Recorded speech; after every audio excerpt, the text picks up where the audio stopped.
16 horas e 9 minutos da segunda-feira, dia 14 de outubro de 2013. Começa aqui mais um Salute, seja muito bem-vindo.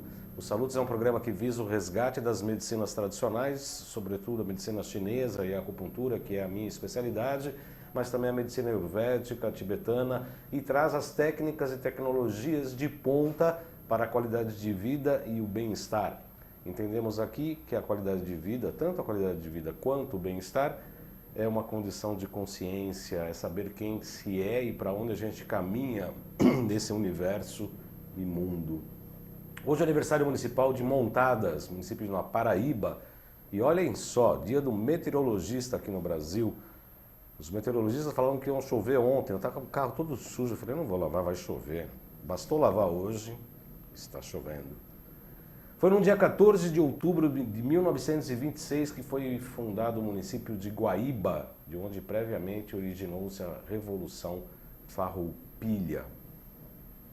Muito bem, apresentamos aqui hoje um programa Salutes diferente. Vou entrevistar dois grandes e eminentes médicos aqui, mas eles trabalham com outras áreas, fazem incursões em outros setores na área artística e vão falar um pouco tanto da arte quanto o que a arte favorece na percepção médica e no tratamento de seus pacientes.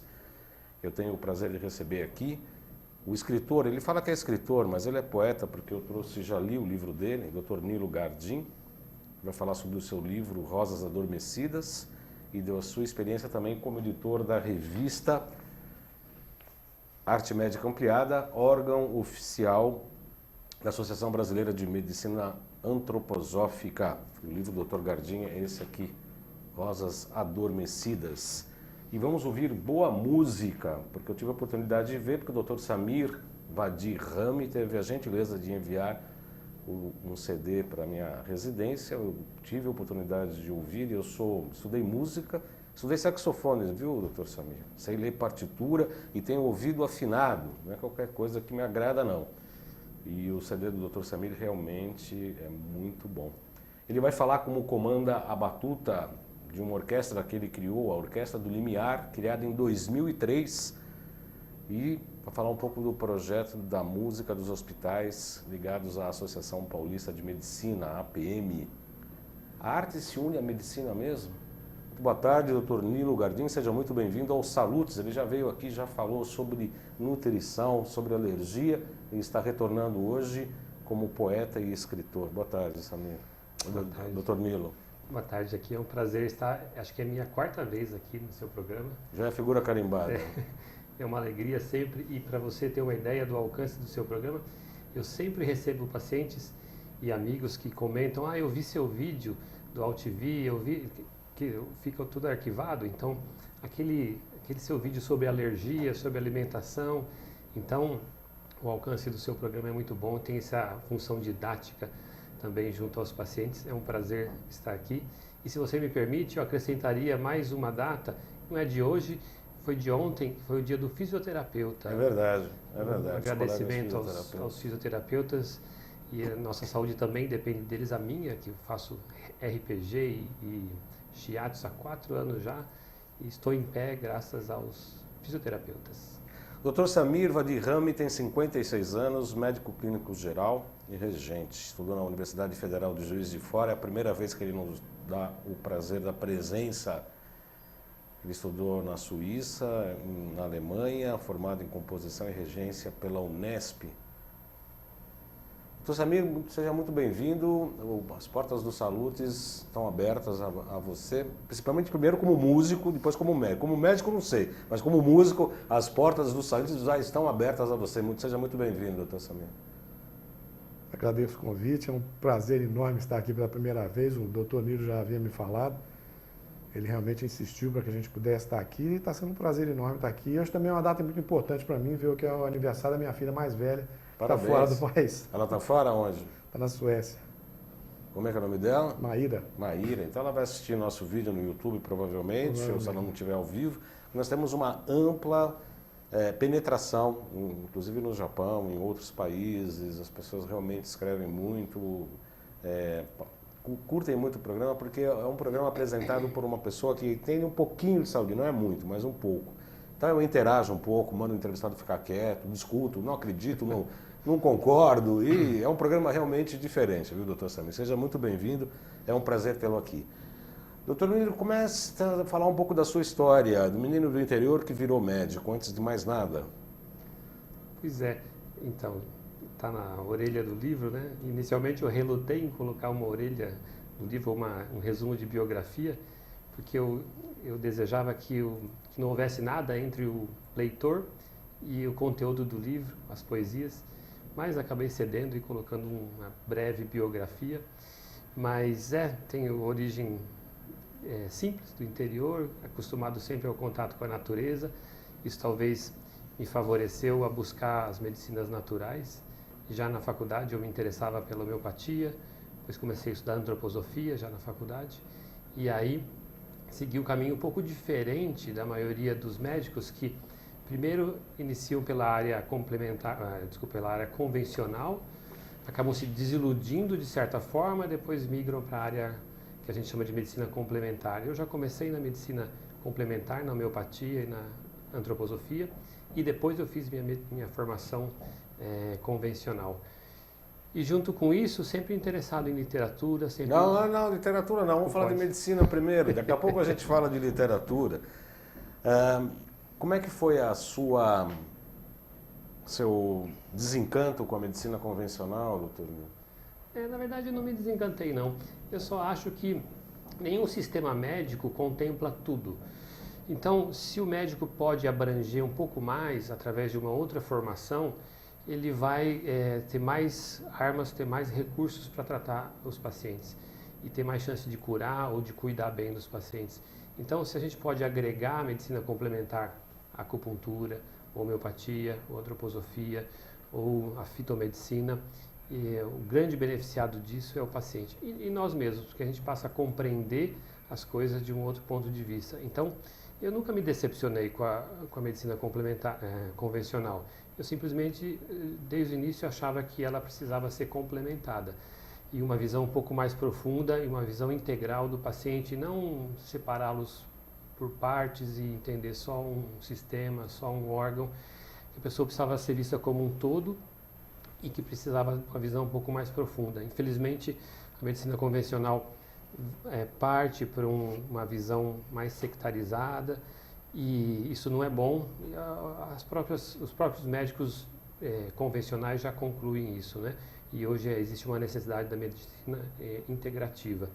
Então, essa é a história. Daqui a pouco a gente volta a falar de arte. Vamos falar primeiro de medicina. Agora é a vez do Dr. Samir. Eu quero registrar aqui no nosso chat Canavarro, o Tiago Martinelli e o Adriano Santos. Eu estou também no Facebook. Vocês podem mandar tanto as perguntas pelo chat quanto pelo Face. O Dalmo Leandro, Denise de Almeida e Maria Ivonice Sacramento. E a Márcia Haddad está perguntando como acessar. www.altv.com.br. Tão simples quanto isso. Doutor Samir, como é que surgiu a medicina na sua vida? A minha cidade natal é Juiz de Fora, né? E eu tinha, provavelmente, dentro daquilo que eu buscava na minha vida, só tinha faculdade de medicina para fazer. Faculdade de música não tinha, hoje tem, mas na época não tinha. Descendentes de médicos, não? Não, na família eu acho que eu sou o primeiro médico, né? Família descendente de árabes, eu sou, vamos dizer, Nicei, eu sou o primeiro médico da família, filho de árabes diretos. Meus dois pais são sírios, né? Eram sírios, né? São falecidos. E assim, já no primeiro ano da faculdade, eu comecei a perceber que aquilo tinha alguma coisa que não batia com o meu jeito de ser. Eu já tinha uma formação em música, eu já estudava flauta durante muito tempo, e tudo a procura. E para o seu espanto, eu fui aluno, sabe de quem? Não. Eu fui aluno do Frederico Sper. Nossa Senhora. Fui aluno do Frederico Sper, Melânia. A Melânia, nem sei onde é que a Melânia está. Estudei acupuntura durante um tempo, homeopatia. E, na verdade, fiz parte do primeiro grupo de médicos que veio para São Paulo, que abriu, na verdade, a Clínica Tobias para a medicina antroposófica no Brasil. Uhum. Na época, a gente veio de Minas, então a gente alugou um trem, um vagão de trem, nós viemos em 50. E toda a época da faculdade, ela é paralela, a gente fazia cursos com médico que vinha para cá, Dr. Otto Wolff, um médico e farmacêutico alemão, e toda a formação foi feita em cima disso. Né? Uhum. Só que depois de 15 anos de formado em São Paulo, surgiu a chance de dar o grande complemento da minha vida, que foi fazer a faculdade de música em São Paulo também. Né? Maravilha, boa, excelente história. Para quem não conhece, o Dr. Frederico Spetti é praticamente um dos introdutores da acupuntura aqui no Brasil. Em 1958 ele fundou a Associação Brasileira de Acupuntura, junto com o Dr. Evaldo Martins Leite, Dr. Ari Cordeiro. O Evaldo, O Dr. Evaldo vem aqui, é o amigo nosso aqui. Eu costumo dizer que o Dr. Evaldo é o nosso inspirador, ele é nosso mentor espiritual. Já tive a oportunidade de falar isso com ele. Nós temos uns 5, 6 programas aqui com o Dr. Evaldo. Ele é uma figura muito grata, com quem eu estudei. Acabei me estudando na Associação Brasileira de Acupuntura com o filho do Dr. Ari, né, que é o Rui, e o Dr. Evaldo principalmente. Nossa, brilhante e boa história. Fico contente de ter mais um, além de médico, também colega acupunturista aqui também e excelente músico. Agora sim, doutor Nilo, como é que chegou a literatura? Desde pequenininho já gostava de livros, de leituras, na adolescência? Gostava, mas mais do que ler, eu gostava de escrever. E aí ia escrevendo e colocando na gaveta, até que um dia resolvi olhar as 3 gavetas cheias de papel e selecionar o que poderia ser aproveitável daí.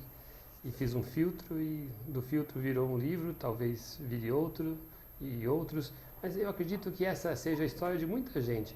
Talvez se você indagar para as pessoas que agora nos assistem, assim, muita gente escreve, poucos publicam. Não sei se falta coragem ou não sei o que acontece, mas muita gente escreve poesia. Tem muito poeta adormecido dentro de muita gente. E resolvi que deveria publicar, que deveria expressar aquilo que estava e que isso deveria pertencer ao mundo. Então, foi essa história. Doutor Samir, então, a sua história é parecida com a música, sempre teve, já estudava flauta, quando começou, com que idade? Eu comecei a estudar flauta mais ou menos com 14 anos. Primeiro flauta doce, depois eu passei aos 16, flauta transversal, mas tive um professor muito bom de flauta em Juiz de Fora. É alguém que veio, tinha sido um primeiro flautista da orquestra, orquestra municipal no Rio de Janeiro, jovem ainda, voltou para Juiz de Fora, de uma família tradicional. E depois comecei a fazer cursos de música também, enquanto estudante de medicina, curso de música contemporânea em São João del Rei, tinha uns cursos famosos do José Maria Neves, né? Enfim, tem toda essa coisa da medicina, sempre foi mais ou menos paralela à questão da formação da medicina, paralela com a formação musical. Quem pratica arte, doutor Nilo, fica menos sistêmico, menos vertical, menos newtoniano na avaliação do paciente? Acredito que sim. Se alguém está aberto às artes, fundamentalmente está aberto à sensibilidade. Obviamente que a sensibilidade pode ser para dentro ou pode ser para fora. O trabalho do médico, basicamente, é um trabalho de sensibilidade. A gente precisa sentir o que o paciente não fala, o que ele não expressa, ou o que ele fala, o que ele expressa, mas, basicamente, nosso trabalho é um trabalho de sentir, de sensibilidade. Então, nesse aspecto, se alguém tem alguma habilidade artística, pode converter isso também por uma profissão como é a medicina, né? Isso lhe ajuda em que medida, doutor Nilo, quando faz a primeira anamnese, quando o paciente chega pela primeira vez em seu consultório? Em que medida a sua veia poética ou a sua sensibilidade artística faz com que possa avaliar melhor aquela alma que está de frente? Pois através da literatura, especialmente através da poesia, que expressa também o sentimento, a literatura em prosa também é assim, mas isso um pouco mais da literatura poética, que é ritmada, isso tem a ver com a nossa área ritmada, que é o meio aqui, que é coração e pulmões, ou seja, a nossa circulação e a nossa respiração. Isso tem a ver com a nossa área do sentimento. Quando a gente olha para o sentimento, a gente está basicamente olhando para os órgãos que, na visão antroposófica, dão base ao sentimento, que é coração e pulmões. Então, esses também são órgãos de percepção. Perceber o sentimento do outro, eu preciso também olhar para o meu sentimento. Então, nesse aspecto, essa sensibilidade ou esse amor que a gente pode ter pela literatura nos favorece também a compreender a outra pessoa, compreender a biografia da outra pessoa, a história de vida, o momento que ela vive, por que ela está ali, por que ela sofre, o que ela busca. Tudo isso, a literatura pode nos favorecer, especialmente a poesia, pode nos favorecer nesse sentir do outro. Dos mares por onde não estive jamais, o que eu posso então eu dizer? Sou da terra. Eu não sei falar de ondas, falar de cais. Só vejo à minha frente prédios, não serras. Em melodiosos versos ou ricas prosas, propor o sublime amor. Ah, isso não. Só sei escrever um pouco sobre rosas. E muito, muito mais sobre solidão. Mas na verdade, a verdade eu não conheço. Mesmo o destino ainda não me deu o preço de tudo aquilo que desejo eu do mundo, ou do que deseja este mundo de mim. E minha vida seguirá sendo assim, aprofundar o que tem de ser profundo. Muita profundidade, muitas coisas a serem aprofundadas, doutor Nilo. Acho que sim, né? A vida é assim, né? Aprofundar o que precisa ser profundo. Esse é o nosso trabalho, né? Daqui a pouco nós vamos ouvir uma composição do Dr. Samir, que é um CD. Inclusive temos livros aqui e CDs. Eu não sei como é que nós vamos operacionalizar para poder sortear nossos internautas, entrar em contato posteriormente ou agora, ou para a gente encaminhar. Eu peço para a nossa produção me avisar-me quando estiver disponível a primeira música. Já está? Então vamos ouvir um pouco a composição do Dr. Samir. Qual que é mesmo? Peixeira. Peixeira. Peixeira. Um baião de dois. Um baião de vários, né? De vários. Vamos colocar no ar então? Enquanto isso, vamos focar o autor da música, o Dr. Samir. Já está no ar, não?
Com a Letícia, que está pilotando o nosso Switch.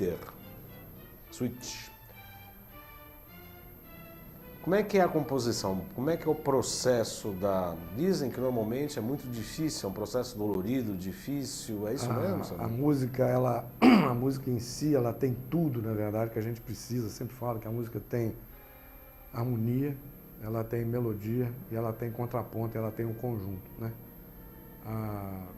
E na medicina não é diferente. E para mim é muito interessante porque eu decidi, na verdade, na minha vida profissional, pela medicina antroposófica, né? E da mesma forma que a música, de repente, ela tem várias vertentes que você pode trabalhar, né? Que é também uma ciência muito completa, a medicina também. Só que na medicina antroposófica, o Baldão, a gente aprende que o diagnóstico clínico ele é muito importante, mas os diagnósticos são vários. E aí depende justamente da percepção e da questão de você ir atrás. Você tem um diagnóstico que é um diagnóstico clínico, mas você tem também um diagnóstico de vitalidade, um diagnóstico de temperamento, um diagnóstico assim, situacional da pessoa naquele momento, como o doutor Nilo falou, biográfico, enfim. As pessoas hoje, elas precisam, na verdade, de acolhimento. E para acolhimento, a gente tem que treinar uma coisa chamada ouvido, né? Isso a gente normalmente é difícil encontrar alguém que de repente não fica só naquela coisa de escutar 10 minutos e achar que já sabe o que o paciente tem. Não é, eu acho que a coisa não é bem assim. E através da música, como ciência também, ela é toda essa questão para você compor uma coisa, primeiro você precisa de um tempo interno. O tempo interno é diferente desse tempo externo. Você tem que realmente primeiro organizar, ver a questão melódica, e depois com isso você vai fazer toda a questão da harmonia e depois compor, fazer com que essas partes realmente um fala, outro ouve e a coisa vai se desenvolvendo e a linguagem se desenvolve. Música é assim. E medicina também acho que não devia ser diferente, são duas artes. Eu sempre falo que a arte médica ela é individual normalmente. A arte musical é uma arte mais social, você pode dividir com mais pessoas. Já a médica já é individualizada. Eu costumo dizer, doutor Samir, inclusive no meu chat, no meu blog, nos documentos que eu produzo, que a acupuntura é um pouco arte terapêutica, no sentido de que posso até fazer um diagnóstico que não seja, ainda que não seja nosológico, mas que seja um diagnóstico energético, mas eu tenho várias opções em que eu possa atender aquele determinado paciente em um determinado momento, um caminho ou outro caminho, e uma escolha que normalmente eu chamo de arte, porque você tem várias opções. E a arte é um pouco isso, né? É uma opção, é um caminho que você segue para fazer com maestria, né? Que é, usando uma palavra sua, no sentido de escolher um caminho mais adequado. O Adriano Santos pergunta para quem se gosta de música clássica. Eu particularmente amo música clássica e agora a pergunta fica para os dois entrevistados. É o Adriano Santos que está perguntando se vocês gostam de música clássica. Doutor Nilo. Sim, do lado do Samir não posso dizer outra coisa. Que tipo, você tem algum compositor preferido? Eu não sou grande conhecedor de música clássica, mas eu gosto muito do Villa-Lobos. Acho que porque está perto da gente, eu gosto muito dele. Doutor Samir. Tem uma coisa muito interessante no músico nos hospitais, que a gente leva a orquestra para tocar em saguão dos hospitais. Antes do concerto ou depois, os músicos sobem para tocar nos andares para os pacientes que não puderam estar lá embaixo no saguão. E o projeto tem 10 anos, mas nesses últimos 7 anos eu tenho feito o seguinte: a gente sempre leva alguns compositores que estão 10 anos com a gente, né? Um deles é Mozart. Mozart, para o ambiente hospitalar, é impressionante. E eu faço sempre a seguinte pergunta: olha, vocês vão ouvir uma peça de Mozart agora?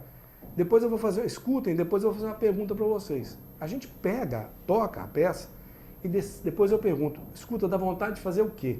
E nesses 7 anos é impressionante, a resposta é uma só: dá vontade de dançar, eles falam. Né? Por quê? Aí eu falo, sabe por que dá vontade de dançar? Porque Mozart tem uma qualidade que faz a alma de vocês dançarem. É que não dá para sair dançando, né?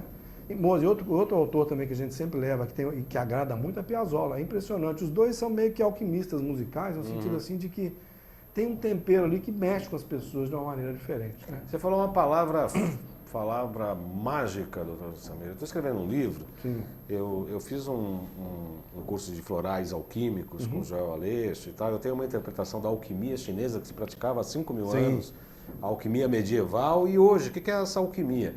E eu postei no Face, que chamou muita atenção, você falou de Mozart, eu falei, olha, estou escrevendo e ouvindo a flauta mágica. Olha que interessante. E foi num sábado, eu fiquei escrevendo, ouvindo a flauta mágica e tal. No domingo eu fui para Tristão e Isolda, uma coisa mais densa, de Wagner, romântica. Né? Uma coisa de que, eu falando assim, Wagner, me leva para o céu, me densifique, me leve para o inferno, mas me leve para o céu de novo. Porque o Wagner faz isso, né? Ele pega e te joga para cima, para baixo, te mostra todos os cantos. E tinha um amigo que me apresentou música clássica que falava assim: Mozart é como abrir uma champanhe, ele tem um gás. Exatamente. É isso mesmo, Samir? Ele tem um eleva, ele te enleva de certa forma, ele te deixa bem, te deixa mais leve. Ele era muito leve como pessoa, né? Muito sanguíneo, apesar de ser muito profundo também, dramático, né? E você tem, assim, compositores que têm uma força e virilidade como Beethoven. Você tá mal, eu sempre falo para meus pacientes: tá mal, tá triste, vai escutar um pouco de Beethoven, escuta uma sinfonia, da quarta, da terceira para frente. Né? Porque quando a coisa vira para o romantismo mesmo, é muito incrível o que eles conseguem em termos de estrutura, porque no fundo o que está estruturado lá com a música é aquilo que na verdade a alma da gente também tem, né? Também Como tem. substância. Né? Eu coloquei da Tristão e Isolda e as pessoas falam assim, pô, mas isso é meio Romeu e Julieta, é suicídio por amor. Eu falei, olha, a gente vive os mitos dentro de nós.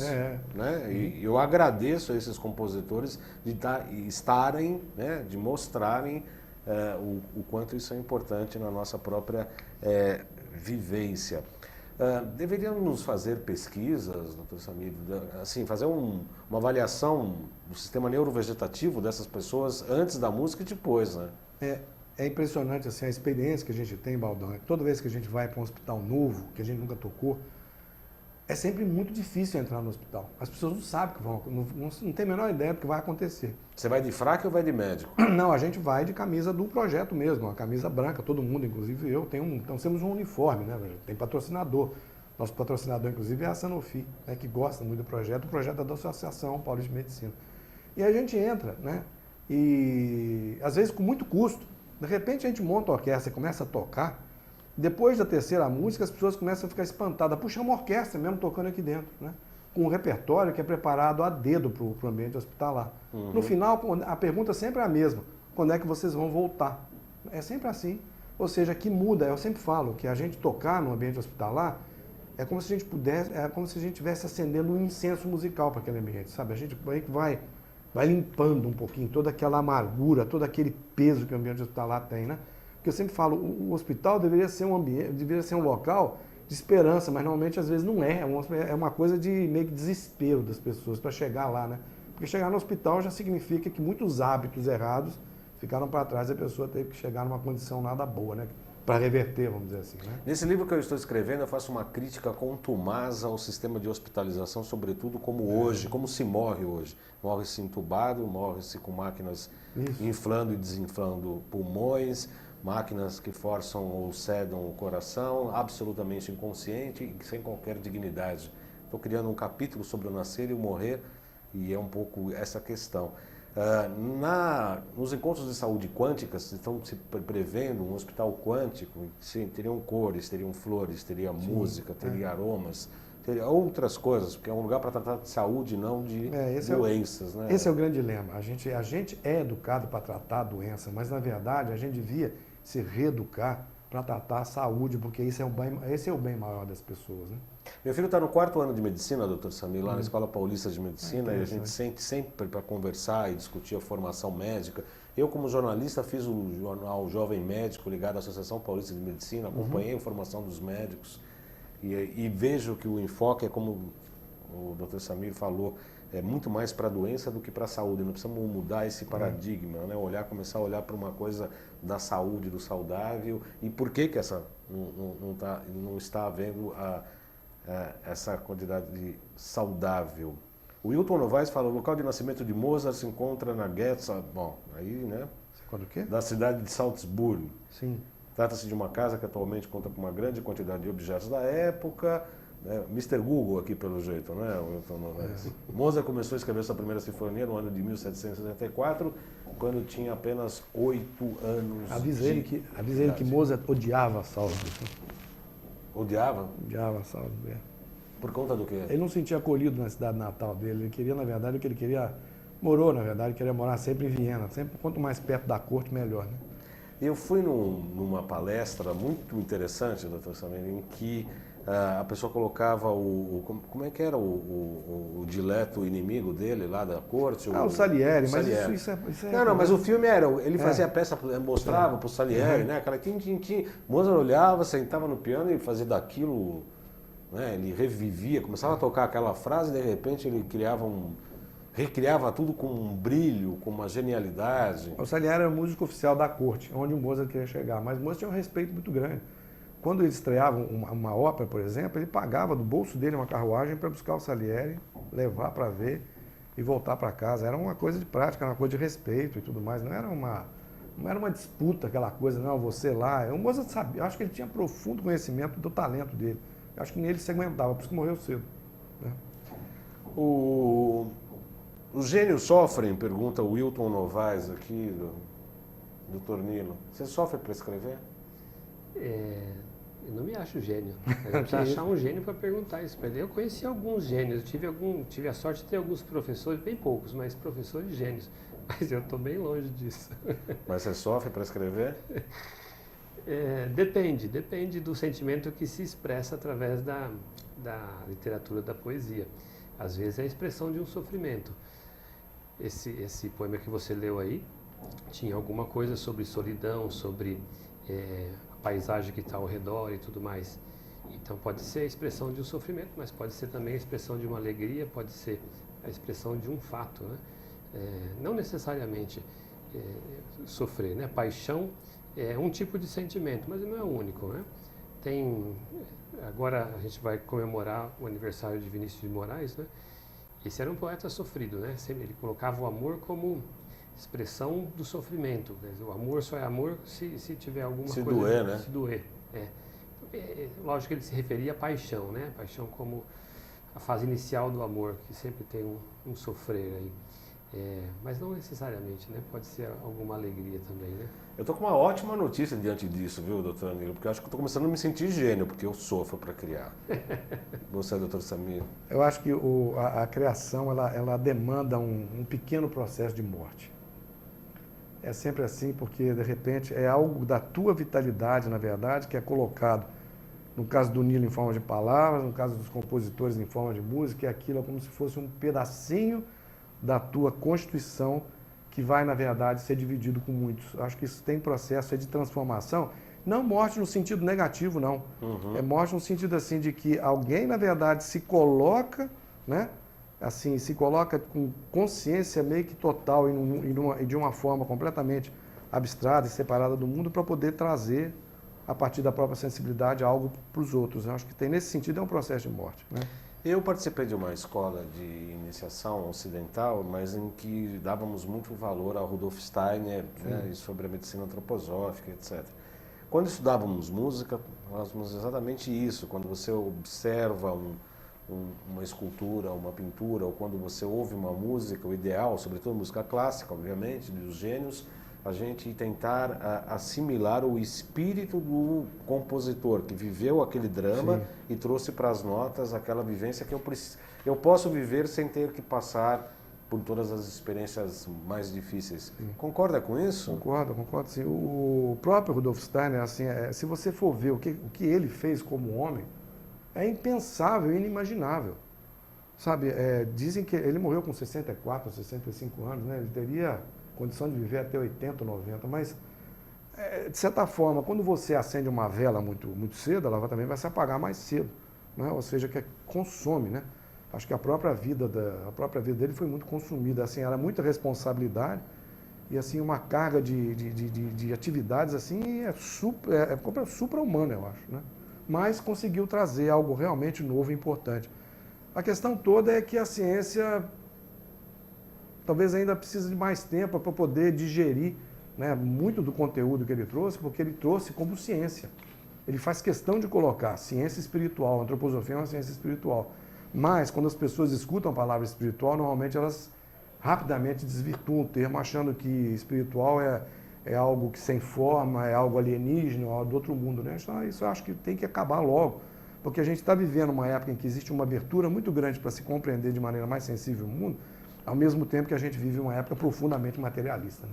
E se dá muito mais valor a essa questão. É aquela velha história, é muito mais a questão do ter do que o ser, na verdade, né? Muito bom isso. Eu tive a grata satisfação de um terceiro simpósio internacional de saúde quântica realizado aqui em São Paulo. O mestre de cerimônia não pôde vir, eu acabei abrindo o evento e estava falando para 2.000 pessoas no pavilhão do Anhembi e disse com muita coragem, diante de todos os cientistas ali, que a medicina quântica ou a saúde quântica nada mais é do que reconhecer o que já foi feito no passado. Porque a ciência não está inventando nada, só está descobrindo, olhando as mesmas coisas que acontecem no universo há mais de 5.000 anos. São releituras para a nossa consciência atual, isso é muito importante. Sim, obviamente que é importante, mas não há invenções novas. Claro. Já existiam, todas as coisas já existiam. E eu coloquei um simples fragmento que bate com o que o Dr. Samir falou. Ou seja, a ciência admitindo a espiritualidade e a espiritualidade olhando para a ciência e buscando ser comprovada por ela. Quer dizer, estamos vivendo nesse grato momento, né, num momento muito importante, de que a espiritualidade busca a ciência busca o espírito. Paracelsus, quando o grande alquimista, quando o Brasil estava sendo descoberto em 1500, ele falava o seguinte: tudo aquilo, sabe, que numa determinada época é considerado charlatanismo e as pessoas realmente não entendem, né, é com certeza a base de conhecimento da próxima geração. Uhum. Tudo depende do ponto de vista, né? Quando as pessoas falam, você é homeopata, você está dando aguinha. Água com açúcar? Você está dando mel para tia, né, o pessoal fala, né? Desde a época da faculdade, né? Quer dizer, isso é uma compreensão material das coisas, porque não percebe que por trás tem todo um processo que é muito antigo, como você falou, e que vem aos poucos sendo aprimorado e vai cada vez mais, se Deus quiser, sendo aprimorado, né?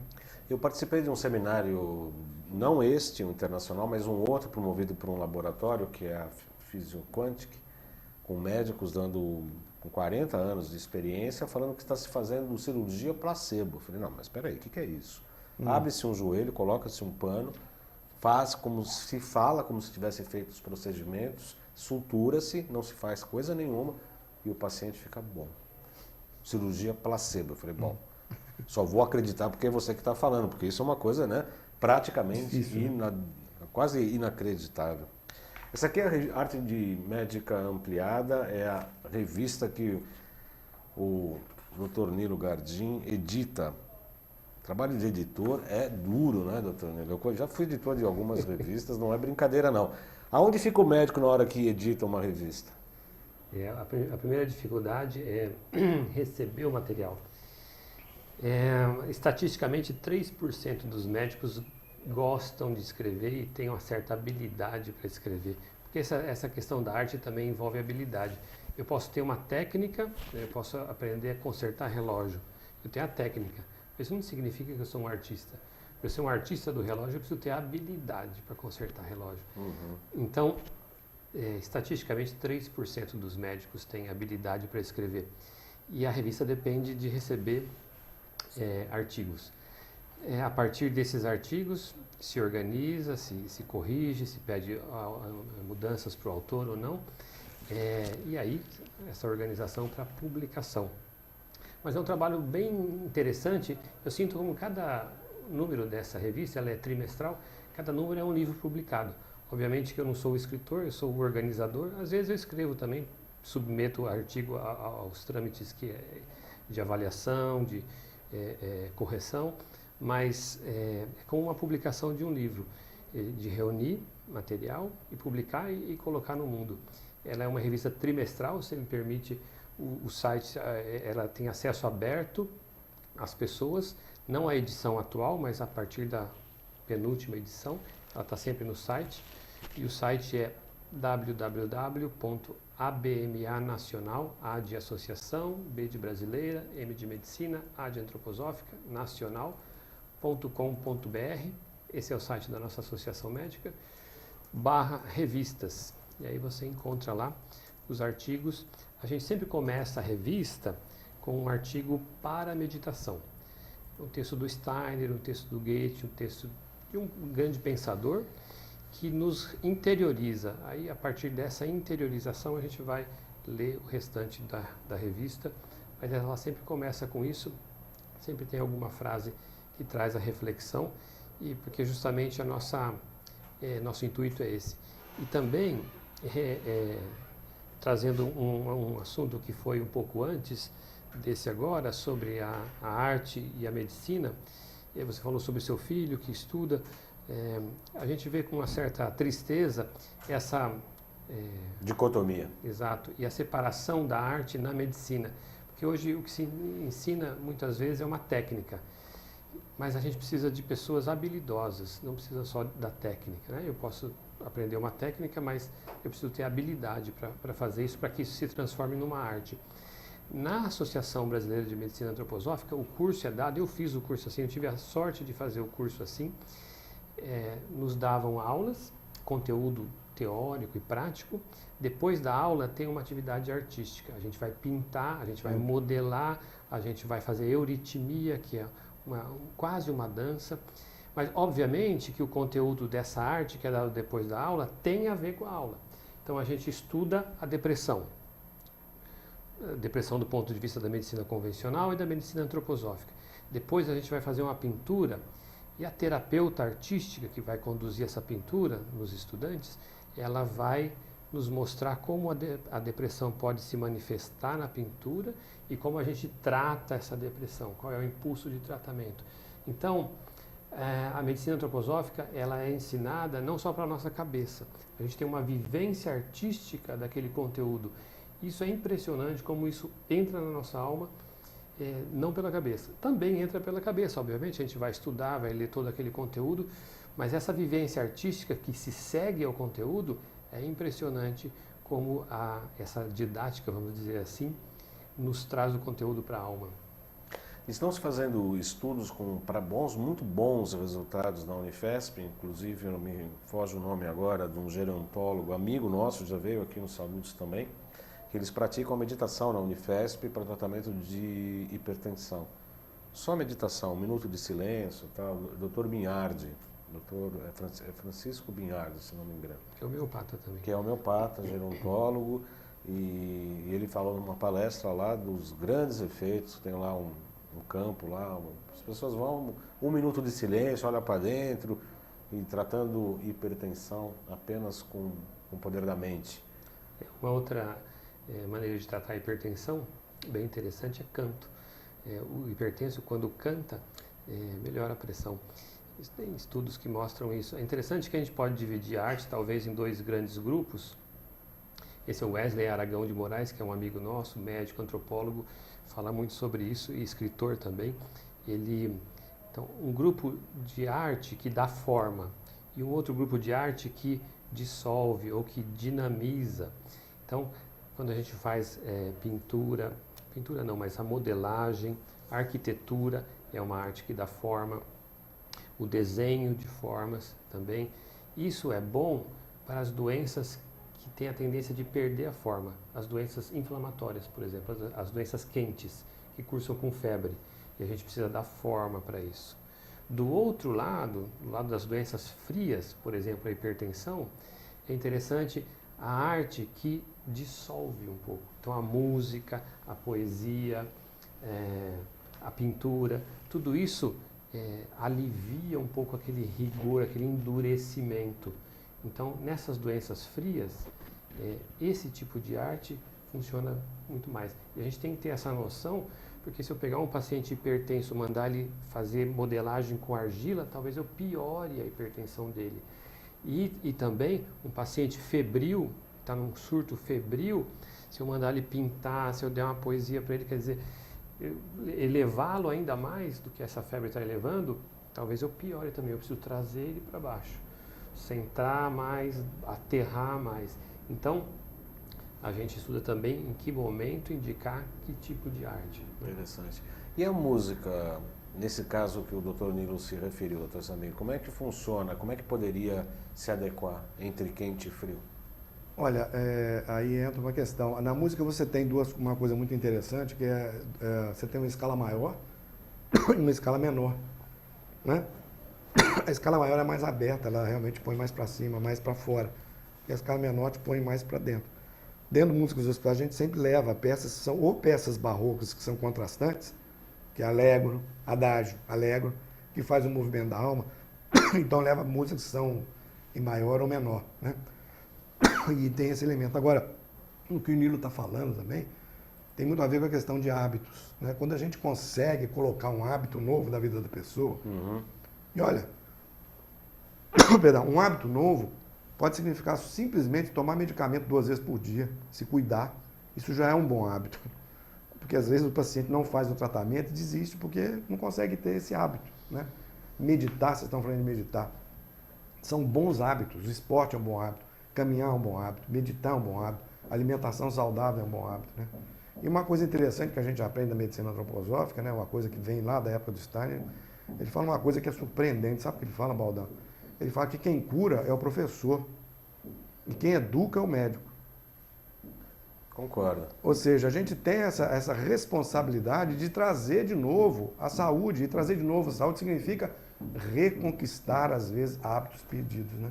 Nesse ponto, essa ampliação de visão que o Nilo traz é fundamental, porque você sabendo que as artes elas podem ter sabe, esse elemento que é mais formativo e esse elemento que é mais dissolutivo, você vai saber, além da medicação, ter ferramentas para ajudar o paciente, para que ele não fique só com a medicação, para que ele possa desenhar, para que ele possa pintar, para que ele possa fazer uma atividade musical, terapêutica também é fundamental, mas a mesma fisioterapia, enfim, tudo pode entrar se a visão for adequada para aquele momento do paciente. Aquilo pode virar um hábito para o resto da vida e, na verdade, ajudar a compensar uma situação que está levando a uma doença.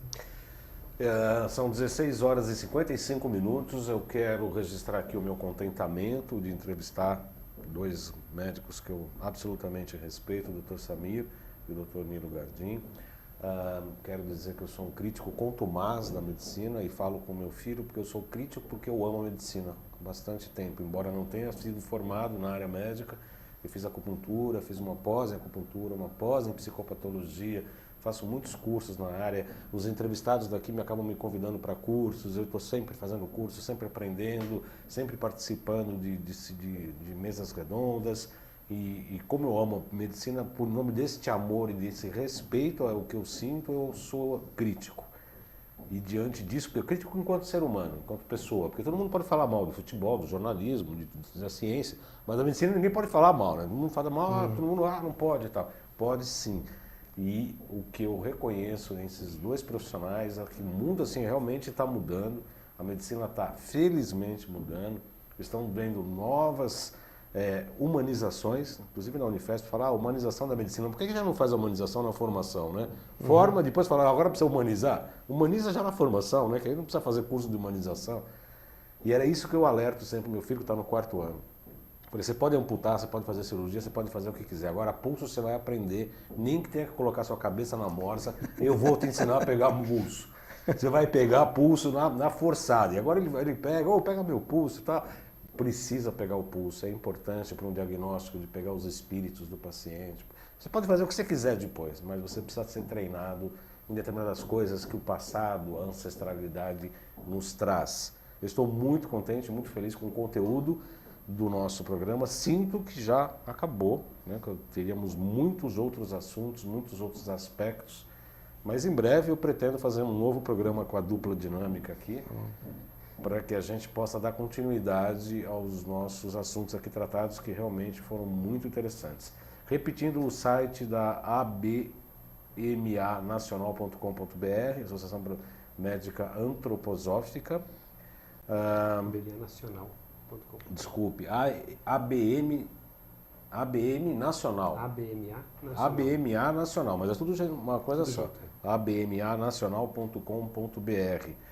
Nós temos 3 livros aqui, são 3? Sim. 3 livros daqui. Eu acho que talvez possa entrar em contato direto. A gente queria sortear, mas eu não vou interromper meus entrevistados para sortear um livro. E temos um CD também que vai deixar CD, aqui. sim. Temos um CD também. Eu queria aproveitar, as pessoas que quiserem conhecer o Música nos Hospitais, a programação do ano inteiro está no site da Associação Paulista de Medicina. É só procurar lá, Música Sociocultural. O site da APM é www.apm.org.br, se não me engano. Sim. Mas só colocar Associação Paulista de Medicina entra. Lá tem sociocultural, só clicar, vai entrar Música nos Hospitais, tem toda a programação. Nós ainda fazemos de 2 a 3 concertos esse ano aqui em São Paulo, na Escola Paulista e um outro, agora não me lembro direito, mas acho que é um na Unifesp e na Escola Paulista, que é tudo na hora de almoço, um horário que as pessoas que têm interesse podem ver. A orquestra tem um repertório bem variado, é bem bonito.